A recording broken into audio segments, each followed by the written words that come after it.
But on the flip side of the coin, Major League Baseball has taken the opposite direction of the NBA, allowing the teams to have full control of their local RSN business. And the fact that teams like the Dodgers and Yankees have an exclusive deal is tying Major League Baseball up from just doing one national deal that benefit all the teams, because they are included in that RSN business failure, because most of that league is going through the same things the NBA teams are going through. So now right here, we'll get a prime example if the NBA continues to stick to the model that James Dolan wants. As Evan Drellick of The Athletic perfectly explains, MLB's conundrum with allowing major market teams like the Dodgers and Yankees to have exclusive deals, leaving the rest of the MLB teams scrambling, as carriers like Diamond Sports no longer want to carry their games. You guys check it out, and every once in a while, I'll check in. Well, the RSN landscape is collapsing and crumbling and falling apart. I mean, even if you just take baseball, Diamond dropped 2 teams, Arizona and San Diego, and they renegotiated 3 other teams. Cleveland, Texas, and Minnesota, their deal expired, but they re-upped on a 1-year deal. So that's basically a renegotiation. There are still 9 other teams that they haven't touched, right? So the majority of baseball teams that Diamond was working with, basically the perception you can walk away with is, well, those deals are working fine. You know, and the reality is there isn't money established, consistent money coming in through streaming options yet, really, for anybody. I mean, Peacock losing more than $2 billion in 2023. So it's not going to disappear, at least not overnight. I think what you've heard people in baseball, Commissioner Rob Manfred talk about, and I hear some media consultants talking about, is this kind of modified world where the exclusivity gets lessened. So, you know, you could broadcast the games simultaneously. Maybe you can stream them, and the rights fees get lessened. But the RSN team relationship still exists. And in baseball, it's going to become very important. It was important years ago for these exclusivity arrangements to be loosened, and they haven't been. And it means that, you know, if you're in a Comcast territory, you want to watch the Twins, and you're a Comcast subscriber, well, you're not in a great spot here if you subscribe to Comcast, because there isn't this alternative streaming option that you can just sign up for available separately. So I think it's less doomsday and more an altered world.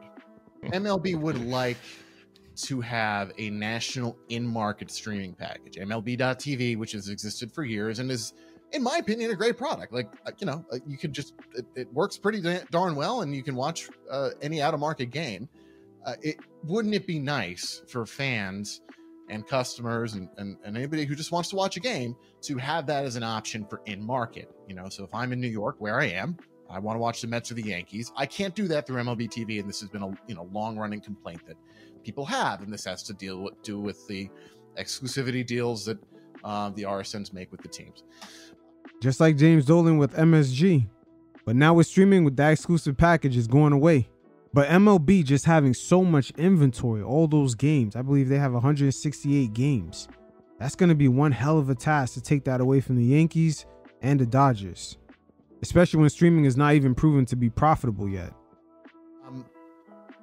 You know, so what I was talking about before, where you get to this world where things get loosened, you know, wouldn't it be great if both could exist? The RSN gets to broadcast the games, pays the team maybe less money than they do now, and also you could sign up through this package and get the games in the same way. I think that's the world that baseball would want the most, because that gives you still some set income, which, you know, if baseball were only selling a national streaming package, it's a lot less predictable. You know, people can walk away whenever, and sure, people can stop subscribing to cable, but, you know, once you get the box, typically you keep the box.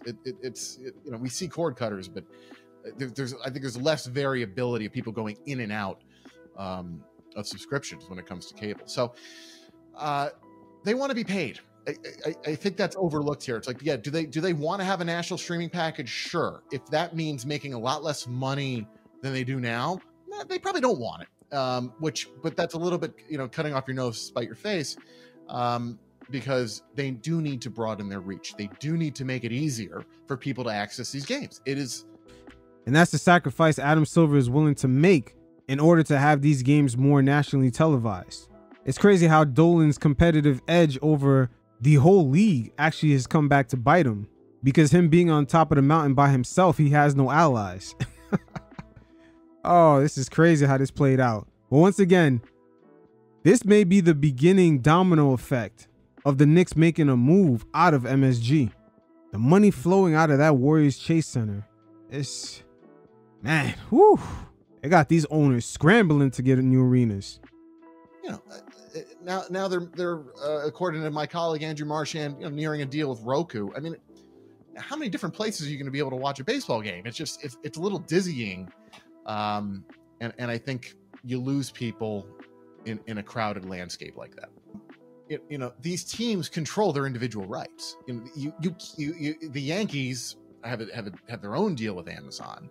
But this national package that MLB was talking about, this in-market national package that the league that Manfred said he wanted to launch for 2025, was targeted to be about half the teams in the league, which you can argue is not enough to sell anyway. And some people do argue that. And so it's not so even if what you're saying is right and makes sense, and have Amazon do it. Well, which teams do you have who are participating? And that's dependent in part on what deals are already in place. And again, this is why if Diamond emerges from bankruptcy, the deals that the Diamond teams have, they're still in place, right? If Diamond disappeared, there would be basically 12 teams that would have their rights back. You combine those with the handful of teams that MLB right now is producing and the teams have control of their rights over. Okay, now you got half the league. But you don't have it otherwise. And so there is this end game question. I don't even want to call it an end game, but at some point, if you're going to go to streaming, you've got to stop handing over exclusivity to the RSNs. And when the Twins deal got done with Diamond for this year, 1-year deal, same with the Rangers, same with the Guardians, there was exclusivity again. Diamond wanted that, and the teams via MLB granted that.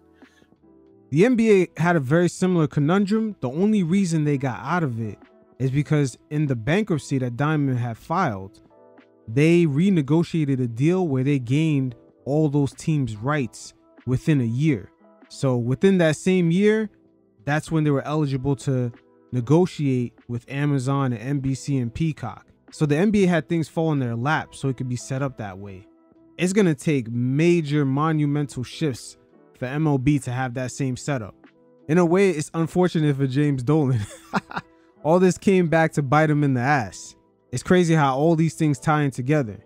Keep in mind, right now we're seeing MLB teams and NBA teams collaborate together just to come up with an app or just a way of getting the games onto their customers.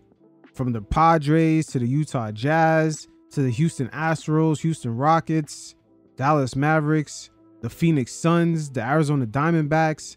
All these teams locally are collaborating on apps just to get the games out to their fans, as well as making the games accessible with just a TV antenna. The sports RSN business is definitely in the Wild West right now. At some point, you got to stop doing that if you want to increase your reach, even if it means taking a little bit less money from Diamond. I mean, you're hitting the nail on the head. This is a classic big market, small market baseball division where, if you want to create an all 30 team package, okay. The Yankees sit there and say, my rights are X times more valuable than the Marlins. Are you paying me X times more to participate in your package? And, the teams control their local rights. That's just the way baseball has always operated. So, and this is a years-long process that's going to unfold. You need current deals to expire, and then you would have to have some alignment of teams and owners to say we do or don't want to pool together. I do come back to a reality of wouldn't it be nice if I want to be able to watch the 2024 Major League Baseball season? Can I sign up for something that lets me do that? Right? There's a very basic thing here that kind of unfortunately, falls by the wayside because of this setup. And I got to tell you, it's one of, I found all this stuff when I first started covering it, maybe a bit intimidating. It is actually among the most fascinating things that I've come across, and because it controls everything, right? The amount of money that comes from the RSNs or whoever is paying for your TV rights influences how much money the teams are going to spend, influences the rosters, it's influences labor deals. It really is kind of the thing from which everything else flows, and so it's not to get all kind of existential about it, but it's a big deal. Yeah, it's a big deal. That's why we see so many owners selling the teams, from Mark Cuban to Glenn Taylor, and now these Celtics are up for sale. The current landscape and the future one in streaming are both questionable, but the NBA entering into streaming, that's a whole different ecosystem. The way the audience engages, completely different.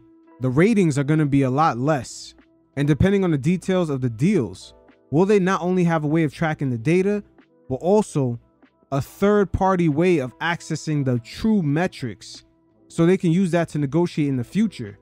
There's a lot of key aspects to the sports business that these leagues are giving up by signing up for streaming. There's a lot of questions to be asked. Oh man, we'll see how this plays out. But you understand the pushback, and for James Dolan to look for new monetization strategies. The idea of a new arena doesn't seem that crazy. He's in the same conundrum as major soccer clubs from the other side of the world, like Chelsea, Manchester United. They play in old historical stadiums. But when you see how the ownership groups move, when they have those teams play a bunch of games in the US during their preseason, they'll tell you that the modernized American soccer stadiums, it allows them to monetize the audience in different kinds of ways that they can't in the legacy stadiums that they play in Europe. But the fan bases are so attached to those arenas. Like the one Manchester United plays in, I believe it's called Old Trafford. That fan base is attached to that arena, very similar to how us Knicks fans are attached to MSG. But we'll see. This is a very unique time and space, and James Dolan's going to have to give up a level of control of his business to embetter the NBA as a whole and access to the audience. But yet that access in streaming has yet to be proven profitable. Interesting times.